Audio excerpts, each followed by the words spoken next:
Esteemed viewers, in this tutorial we will discuss the continued manipulations on two-dimensional arrays. As you might have guessed, we will clearly understand certain advanced manipulations on two-dimensional arrays. A famous operation involving two matrices is their multiplication. In order that two matrices are multiplicable, we know that the number of columns of one matrix, say A matrix, should match with the number of rows of matrix B. That is, if A is a matrix with 5 rows and 4 columns and B is a matrix with 4 rows and 3 columns, so number of columns over here is equal to number of rows in this matrix, then they become compatible for multiplication. The resulting matrix will be 5 into 3, and it is narrated over here something like this.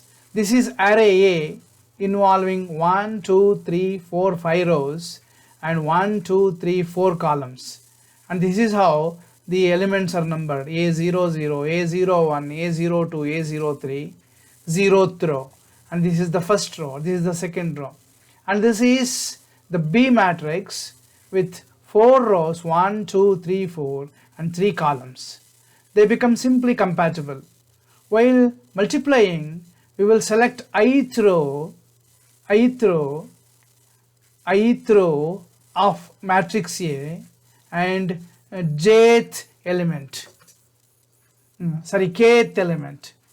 As far as column is concerned, it is a kth column. So this is K1, K2, K3, K4, something like this. This is ith row. So ith row element and kth column, the element present in ith row and kth column will be multiplied by the element present in the kth row and jth column. So A00 into B00, A01 into B10, A02 into B20 and A03 into B30. The multiplication goes like this. This is the row and this is the column, first element. This is the row and this is the column, the second element. This is the row and this is the column, the third element. The first, second and third elements are here, and this is called as a resultant matrix. Therefore, we repeat, C00 is obtained by multiplying each one of the elements in the ith row and the respective kth columns with the elements in the kth column, kth row and the jth column. That's how it is generated. So while generating an element within this, there happens to be multiplication and addition.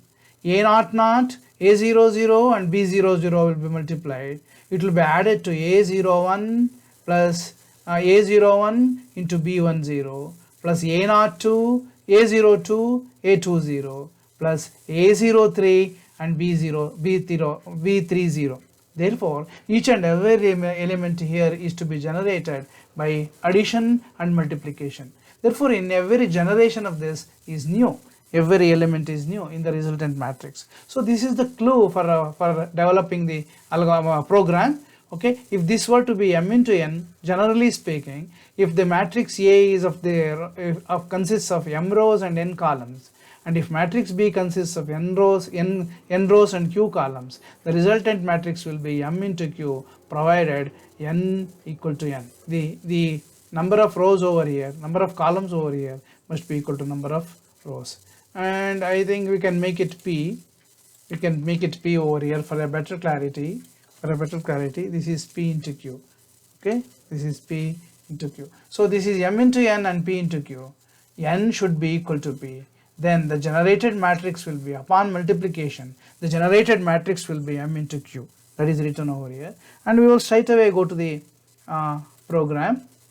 Okay, the program goes like this. So we have included, and this is what is called as housekeeping. Of course, this trace is not required. We will do it a separate program for this. Let us not mix up the issues, and we will start now. See, printf, enter the order of the first matrix A, m into n. So the user is guided. He will enter m into n. The first entry will be for rows, the second entry will be for the columns as far as matrix A is concerned. Similarly, the input of the size is done for B also. It will be taken as P into Q. And the question is, and the comparison starts, if n is not equal to P, the arrays are not, the matrices are not multiplicable because they are not compatible. Exit. Immediately the control will be returned back to main, because there is no fun in continuing with if n is not equal to P. If n equal to P, the matrix will be ready for multiplication, and if only if n equal to P, the matrix are read. Okay, the matrix will be inputted only if n is equal to P. So enter the elements of the matrix A row wise. The user is guided. He will enter. He or she will enter the elements of matrix B. Matrix elements will also be entered. So A and B are in the memory and they are also compatible. Okay, the resulting matrix should be m into q. So matrix multiplication will take place over here. And before we go for the kth column in the third matrix, for the generation of the matrix, there should be 3 for loops, of course. Why? The first for loop is, the outermost for loop is for generation of the rows, and the next for loop, the middle for loop, is generation of the columns, and this for loop is for the generation of the elements themselves.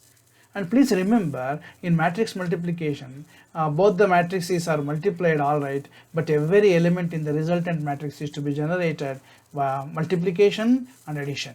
A00 into B00 plus A01 into B10, something like that. Okay, there will be addition. Therefore, every element in the resultant matrix happens to be new. Therefore, every element is an accumulated, exactly, because they are multiplied and added. Therefore, C of ij equal to 0, which is set before we enter into the third for loop, which is responsible for the generation of elements. Okay, now C of ij equal to C of ij, the previous value, into AF plus A of ik into B of kj. Okay, so the ith row element and kth column element of the matrix A will be multiplied by kth row element of B and kth row and jth column element. Now the resultant matrix is printed, and you should recall over here the size of the matrix, resultant matrix will be m into q. This will generate m rows and this will generate n columns, and with spaciously the elements are printed. So here is the first one. Enter the order of the matrix m into n, 5 into 4, and this is 4 into 3. Yeah, 4 into 3, 4 is missing. Enter the elements of the matrix A. Okay, elements are entered, elements of matrix B is also entered, and the resultant matrix is shown over here. Okay, and it is also printed in the matrix format. Now, this program converts a 2-dimensional array into 1-dimensional array. This is an interesting question. Okay, we can also generate a 1-dimensional array into 2-dimensional array. The reverse is also possible. Okay, and we have declared, okay, in terms of suitable names, 2D, this is for 2-dimensional array, this is 1D for 1-dimensional array, I, J, M, N and K. M and N happens to be the size of the matrix, and K is an index that is used while generating 1-dimensional array. We will see this, and because anyway the housekeeping is alright, but anyway while declaring the elements, the programmer should be knowledgeable as to how many variables will figure out in the given program. So enter the number of rows and columns. Okay, it is given m and n.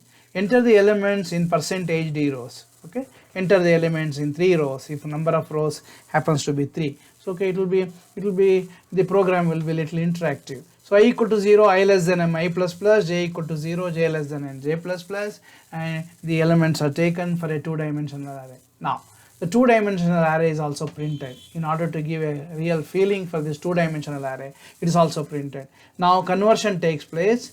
Okay, we have a index set forth only to serve as the indices for the as a subscript for the 1-dimensional array. Okay, it is exclusively used. Here is a matrix which is running I equal to 0, I less than m I plus plus, j equal to 0, j less than n j plus plus. 1-dimensional, okay, 1-dimensional array. Okay, so 1d 0, 1D, and it will become k plus plus 1D1, 1D2, like this. A linear array will be developed, one dimensional array will be developed. For every element is drawn from two dimensional array. So okay, 1D0 will be equal to 2D00, and 1D1 will be equal to 2D01, 02, 03, like this.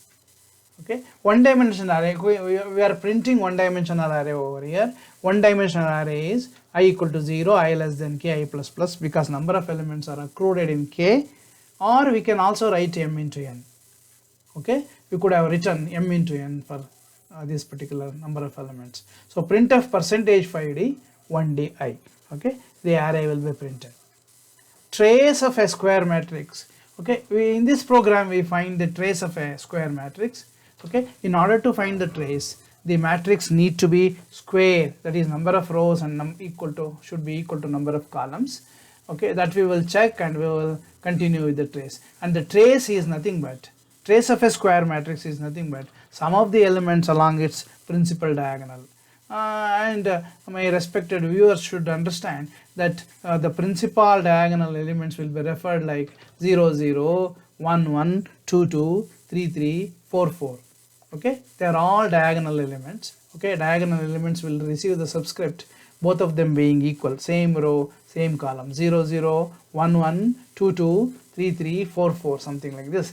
Enter the size of the matrix m into n. If m not equal to n, trace does not exist, because it doesn't, it is not a square matrix. Okay, we want to see this for a while, therefore get ch is there, exit 0. Okay, control will be returned back. This is a forceful exit of the control. Okay, unlike break, else m equal to n, therefore it is possible to generate the trace. Trace is initially set to 0 over here, so trace becomes an accumulator. Trace equal to trace plus EFII, that is, as it runs for number of rows, that is m number of rows, trace will be accumulated. Okay, they are all principal diagonal elements. Okay, trace equal to A of 0, 0. Okay, A of 0, 0 plus A of 1, 1, A of 0, 0 plus A of 1, 1 plus A of 2, 2, something like this. So okay, trace will go on accumulating, and what we get is a final a single value, which is nothing but the sum of the principal diagonal elements.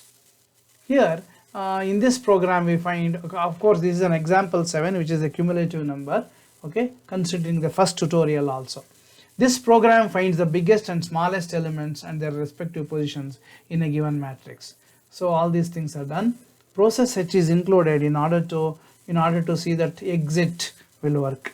In the previous example also it is missed, and I suggest my respected viewers to include this process H if you are running your program in Turbo C or box code. Integer A 0 1 0 10 10. Okay, the matrix is declared. M and n, size of the matrix. I and j, the loop indices. Big, the biggest element. Big row, the row in which the biggest element is present. Big column, the column in which the biggest element is present. Similarly, we have declared, because this is running out of line, therefore integer, small row and small column. Okay, this is the smallest element found in the two-dimensional array, its row position and its column position. So in this, after the completion of this program, when we execute this program, what we get is the biggest element and its row and column, the smallest element and its row and column. Enter the size of the matrix m and n, enter the elements of the matrix, elements are entered. Then we will just assume the very first element to be big as well as small. Okay, therefore big equal to small equal to A of 0, 0. This is called as multiple assignment. Okay, so big row and big column is equal to 0 naturally. Okay, small row and small column is also equal to 0.